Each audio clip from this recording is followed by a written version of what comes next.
And yes, they were forced to sing these anthems and church choir songs.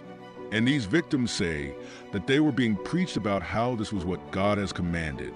So they were literally being brainwashed in every single way that they can, and just to use religion, and God's name and Bible to do these horrific things is one of the sickest parts that people just cannot get over.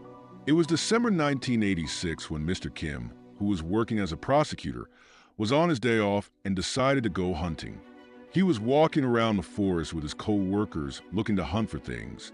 But all of a sudden he noticed a couple people from afar, and he noticed that the interactions with these people were super odd.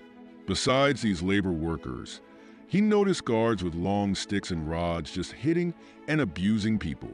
There were also these large dogs that was not leashed and intentionally scare all these labor workers. A short while later, he noticed the labor workers were put into what looked like a big animal barn, and the guards would lock the heavy gates from the outside. He also noticed that some of the labor workers' feet were tied in chains so that they would not flee. Mr. Kim got a really bad feeling and decided to investigate this area.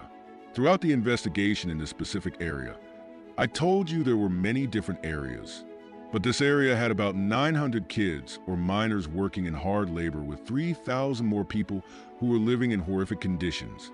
Eventually, Kim found the office where the head leader would be staying at, and he found this big money box or container where he found over $20 million in cash.